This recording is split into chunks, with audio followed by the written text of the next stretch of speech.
চলে এসেছি একটা নতুন রেসিপি নিয়ে, একটা মিষ্টির রেসিপি নিয়ে। আর একটা কথা আমার এই ভিডিওতেই আমি ভাবছি বলে দিই, তোমাদের সাথে শেয়ার করে দিই।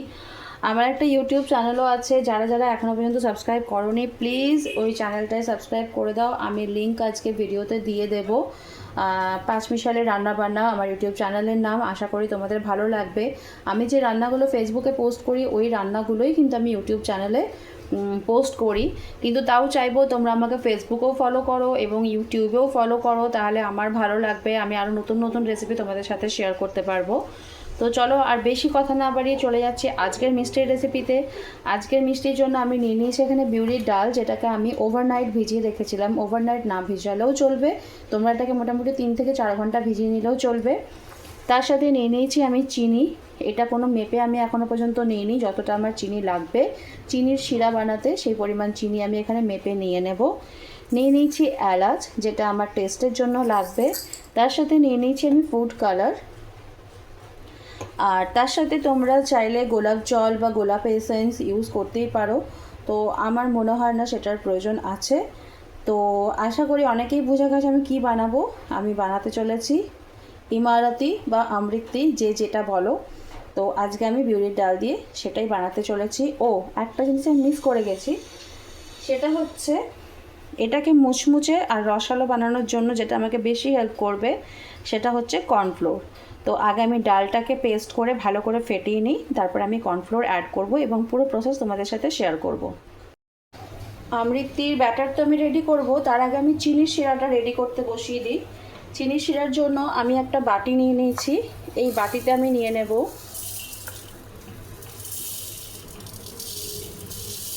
1 বাটি চিনি।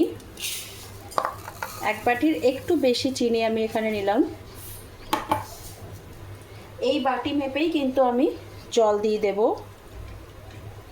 1 বাটি আর একটুখানি।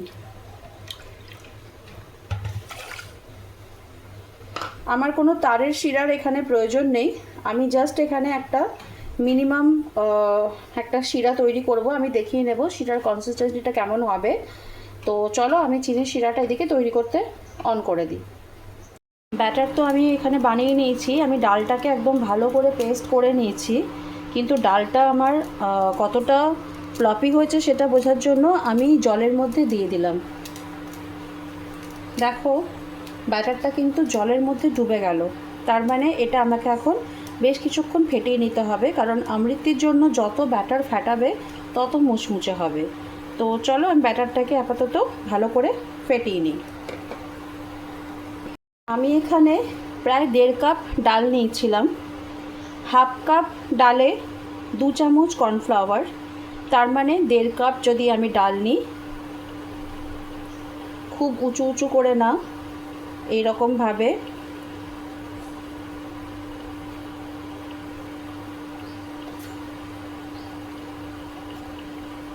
আমি 5 চামচ কর্নফ্লাওয়ার নিয়ে নিলাম। এই কর্নফ্লাওয়ারটা দেওয়াতে কিন্তু জিলিপি ভীষণই মুচমুচে হয়। আমি এখন এটাকে ভালো করে ফেটিয়ে নেব। আমি অ্যাড করে দেবো ফুড কালার, তোমরা চাইলে নাও দিতে পারো, কিন্তু দোকানের আমৃতিগুলো কিন্তু একটু হলদে টাইপের হয়।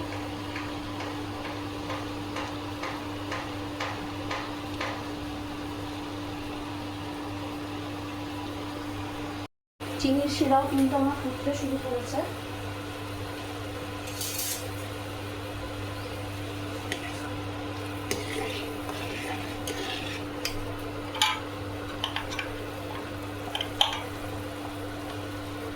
আমি এর মধ্যে দিয়ে দেব সামান্য একটু লেবুর রস, যাতে এই শিরাটা জমে না যায়। দিয়ে দেব কটা এলাচ,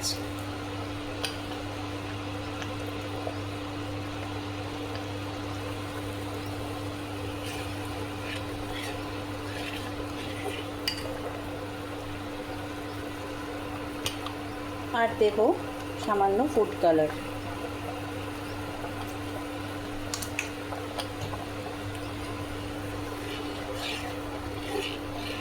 এটা আমি আর 2-3 মিনিট ফুটিয়ে অফ করে দেব।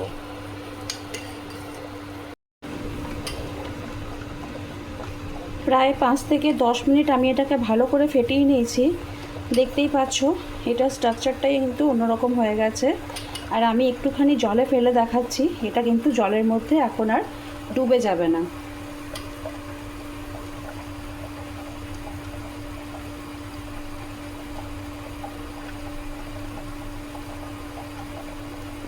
দেখতেই পেলে জলের মধ্যে এটা কি সুন্দর ভেসে উঠেছে, তার মানে আমার ব্যাটার কিন্তু একদম রেডি। তো চলো এবারে বাকি প্রসেসে চলে যাই। চিনির শিরা আমার তৈরি হয়ে গেছে। এর থেকে বেশি ঘন আমি কিন্তু আর করব না, কারণ এটা ঠান্ডা হলে কিন্তু আরেকটু জমে যাবে। ইমারতি বা আমৃতির জন্য কিন্তু আমার এই রকম ধরনের একটা শিরাই লাগবে। তো আমি এখন এটাকে সাইডে রেখে দেব এবং আমি চলে যাব ইমারতি ভাজার প্রসেসে। ইমারতিগুলো ভাজার জন্য কড়াই গরম করতে দিয়ে দিয়েছি, মানে কড়াইয়ে তেল গরম হতে দিয়ে দিয়েছি। নিয়ে নিয়েছি এরকম একটা পাইপিং ব্যাগ। যাদের কাছে এরকম পাইপিং ব্যাগ থাকবে না তারা দুধের বা তেলের প্যাকেটও ইউজ করতে পারো। তো এটাকে আমি গ্লাসের মধ্যে ঢুকিয়ে নেব।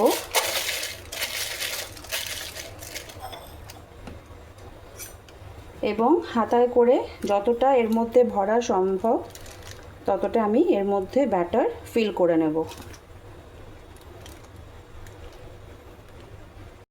ব্যাটার আমি ভরে নিয়েছি পরিমাণ মতো। এবার উপর থেকে আমি একটা গার্ডার আটকে দেব, যাতে এই ব্যাটারটা উপর থেকে বেরিয়ে না আসে। গরম হতে দিয়ে দিয়েছি, আর তেলের মধ্যে আমি এরকম একটা ছাঁকনি রেখে দিয়েছি গরম হতে।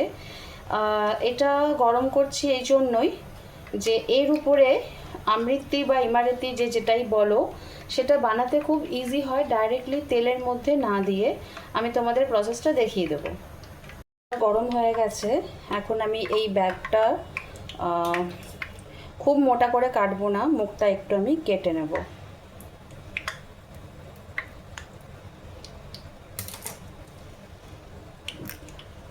দেখতেই পাচ্ছ।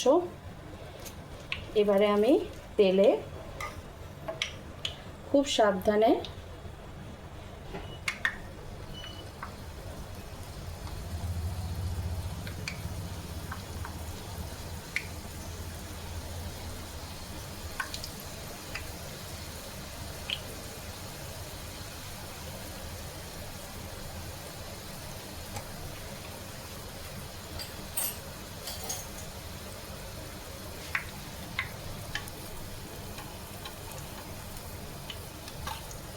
দেখো সুন্দরভাবে কিন্তু এটা বেরিয়ে গেল।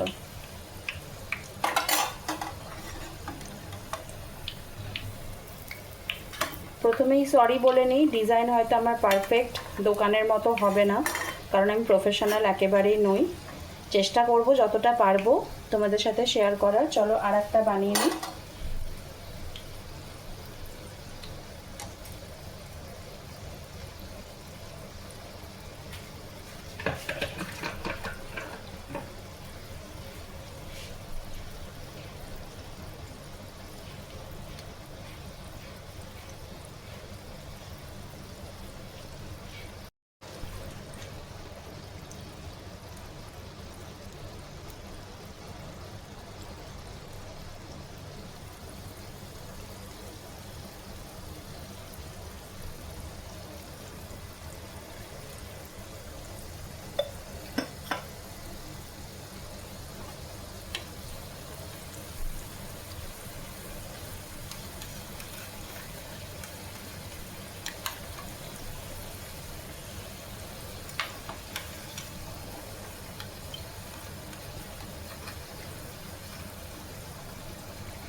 একবারে আমি এরকম 4টে ভাজতে দিয়ে দিয়েছি, আর চেষ্টা করছি যতটা দোকানের মতো করে শেপ দিতে পারি। তবে ওই যে বললাম আমি প্রফেশনাল একেবারেই নই, সুতরাং চেষ্টাটুকুই করছি। তো আমি যেটা প্রথমে দিয়েছিলাম সেটা আমার কিন্তু হয়ে গেছে, ওটাকে আমি আসাম তুলে নেব। এইভাবে একটা কাঠির সাহায্যে তুলবে, তাহলে যে এক্সট্রা তেলটা সেটা পুরোটাই কিন্তু বাইরেই তোমার পড়বে, আর তেলের থালার মধ্যে আসবে না।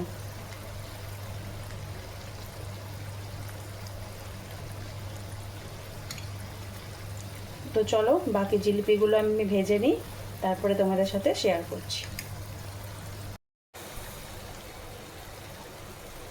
মানে আমি আমৃতিগুলোকে এই যে রসে ফেলছি, ফেলার পরে যাতে রস একদমই না থাকে সেজন্য এরকম একটা স্টিকের মধ্যে করে কিছুক্ষণ ঝুলিয়ে রাখছি, যাতে পুরো রসটা নিচে এক্সট্রাটা পড়ে যায়। তোমাদের আমি আমৃতিগুলো দেখাচ্ছি কতটা মুচমুচে হয়েছে। আমি একটা তোমাদের ভেঙে দেখাচ্ছি, দেখতেই পাচ্ছ রসে ভরা একদম।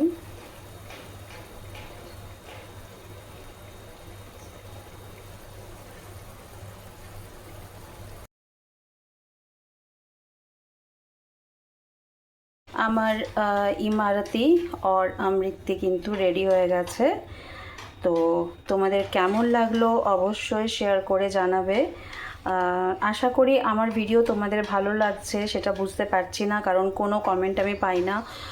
দু একজনই কমেন্ট করে, আমি আরও প্রচুর কমেন্ট চাই, আরও বেশি বেশি ভিউ চাই।